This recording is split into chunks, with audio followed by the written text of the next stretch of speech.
So data analysis అన్నమాట. So algorithms, statistics, దానికి మనిషి ఎలా ఆలోచిస్తాడో అలాంటి సమాధానాలను ఇవ్వగలిగేంత టెక్నాలజీ డెవలప్ చేస్తారు. సో ఇప్పుడు artificial intelligence and machine learning లో దానికి ఫీడ్ చేసిన డేటాను ఉపయోగించి ఆర్టిఫిషియల్ ఇంటెలిజెన్స్ మనుషుల్ని ట్రీట్ చేసే రోజులు కూడా రాబోతున్నాయి. సో ఎవరికైతే మ్యాథమెటిక్స్ లో ఆల్గోరిథమ్స్ అనేది ఇంట్రెస్ట్ ఉంటుంది, ఓకే, సో డేటా అనాలిసిస్ అన్నమాట. సో ఆల్గరిథమ్స్, స్టాటిస్టిక్స్, ఇలాంటి మ్యాథమెటికల్ కంప్యూటేటింగ్ స్కిల్స్ బాగా ఉన్న వాళ్ళు, లాజికల్ రీజనింగ్ థింకింగ్ ఉన్న వాళ్ళు సిఎస్సి తీసుకోవచ్చు. నా moving on to artificial intelligence and machine learning వద్దాము. సో ఇది కూడా ఎస్ వెరీ గుడ్ బ్రాంచ్ అన్నమాట. ఏఐఎంఎల్ అంటాం కదా, artificial intelligence. So artificial intelligence and machine learning, దీనిని సిఎస్ఎం, కొన్ని బ్రాంచెస్ పేర్లు సిఎస్ఎం అని ఇస్తారు, కొన్ని చోట్ల ఏఐఎంఎల్ అని రాస్తారు. సిఎస్ఎం అన్నా ఏఐఎంఎల్ అన్నా అన్ని ఒకటే. Is a specialized branch of CSC. సిఎస్సిలోనే స్పెషలైజ్డ్ బ్రాంచ్ సిఎస్ఎం ఉంటుంది. Focuses on developing intelligent systems capable of learning and adapting. So artificial intelligence గురించి మీకు తెలుసు, ఇప్పటికే చాట్ జీపీటీ చాలా మంది వాడుతున్నారు. అలాంటివి బోలెడన్ని మనకి అందుబాటులో కూడా వస్తున్నాయి. So AI enables mechanics to simulate human behavior while ML allows them to learn from data without explicit programming. So ఎక్కువ హై ఎండ్ ప్రోగ్రామింగ్ స్కిల్స్ లేకపోయినా కూడా డేటాని అనాలిసిస్ చేసుకుంటూ హ్యూమన్ బిహేవియర్ లాంటి సిమ్యులేషన్ తో, అంటే నువ్వు ఒక క్వశ్చన్ అడగంగానే దానికి మనిషి ఎలా ఆలోచిస్తాడో అలాంటి సమాధానాలను ఇవ్వగలిగేంత టెక్నాలజీ డెవలప్ చేస్తారు ఇందులో. సో ఏఐ గురించి నేను మీకు చెప్పక్కర్లేదు, ఆర్టిఫిషియల్ ఇంటెలిజెన్స్ గురించి అందరికీ బాగా తెలుసు. ఓకే, సో ఇప్పుడు artificial intelligence and machine learning లో ఎలాంటి స్కోప్ ఉంది ఒకసారి చూస్తే, హెల్త్ అండ్ ఫినాన్స్. నేను ఇక్కడ ఒక చిన్న ఇంటర్వ్యూ, నేను చెప్పాను కదా నేను ఒక పెద్ద టెక్నాలజీ స్కూల్ ని విజిట్ చేశాను అని. అక్కడ గూగుల్లో పనిచేసే వాళ్ళు, అమెజాన్ లో పనిచేసే వాళ్ళు, పెద్ద పెద్ద ఫారిన్ కంపెనీస్ లో మెటాలో పనిచేసే వాళ్ళు అక్కడ ప్రొఫెసర్స్ అన్నమాట. వాళ్ళతో మాట్లాడేటప్పుడు వాళ్ళు ఈ ఏఐఎంఎల్ కి సంబంధించి ఒక చిన్న ఎగ్జాంపుల్ ఇచ్చారు. ఒక చిన్న ఎగ్జాంపుల్ చెప్తాను. నార్మల్ గా మన కంటి ప్రాబ్లమ్స్ వస్తే మనము ఐ హాస్పిటల్ కి వెళ్తాము. ఆ ఐ స్పెషలిస్ట్ ఎవరైతే ఉన్నారో వాళ్ళు అనాలిసిస్ చేసి, బికాస్ కంటి ప్రాబ్లమ్స్ అంటే కొన్ని లక్షల రకాల కంటి ప్రాబ్లమ్స్ ఉంటాయి. సో డాక్టర్ అనేవాళ్ళు మనకుండే లక్షణాలని బట్టి, నా కన్ను నీరు కారుతోందా, రెడ్డిష్నెస్ ఉందా, దానిని బట్టి నాకు మెడిసిన్ అనేది సజెస్ట్ చేస్తారు. ఇప్పుడు అదంతా కూడా ప్రతి హాస్పిటల్లో, ఒక ఎక్స్ అనే ఐ హాస్పిటల్ ఉంది అనుకుందాం. ఆ ఎక్స్ అనే ఐ హాస్పిటల్లో గత 10 సంవత్సరాలుగా ఎన్ని రకాల మంది పేషెంట్లు విజిట్ చేసి ఉంటారు, వాళ్ళందరి కేస్ స్టడీలు ఆ హాస్పిటల్లో ఉంటాయి కదా. ఇప్పుడు ఏముంది, ప్రతి కేస్ స్టడీ కూడా ఆన్లైన్ పెట్టేసి మొత్తం కంప్యూటర్ ఒక హార్డ్ డిస్క్ లో స్టోర్ చేసి ఉంటారు.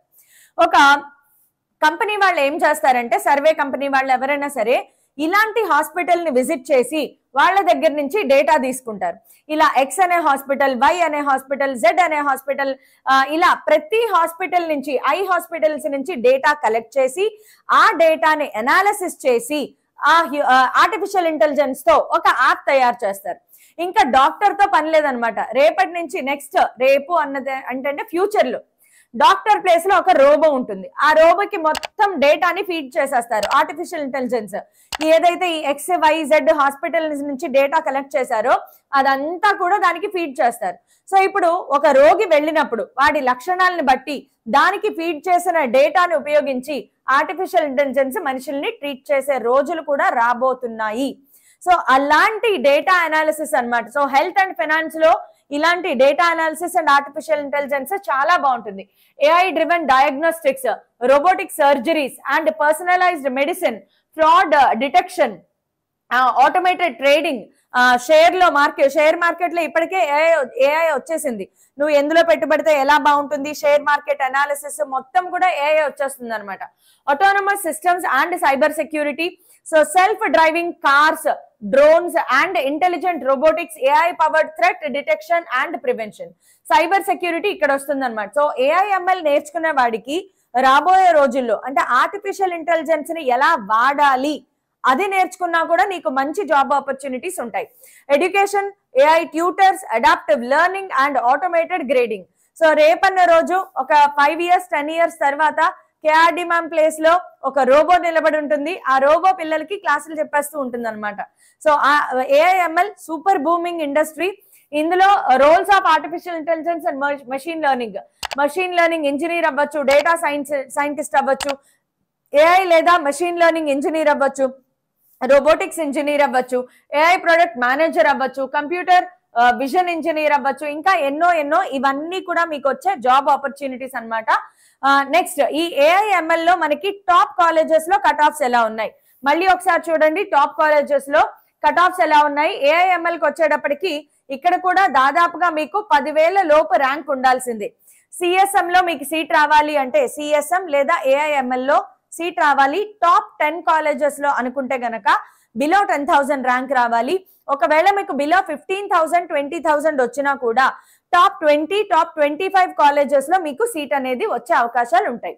సో ఏఐఎంఎల్ లేదా సిఎస్ఎం లో ఎలాంటి సబ్జెక్ట్స్ నేర్చుకుంటారు ఇంజనీరింగ్ లోకి వెళ్ళిన తర్వాత, నేను చెప్పాను కదా మీకు బ్రాంచ్ తో సంబంధం లేకుండా బీటెక్ లో ఫస్ట్ ఇయర్ ప్రోగ్రామ్ అనేది అందరికీ సేమ్ గానే ఉంటుంది.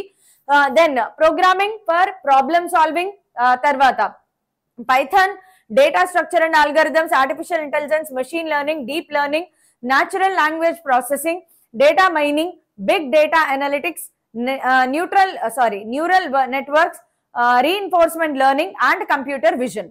సో ఇలాంటి టాపిక్స్ అన్ని కూడా మీరు ఏఐఎంఎల్ లో చదువుతారనమాట.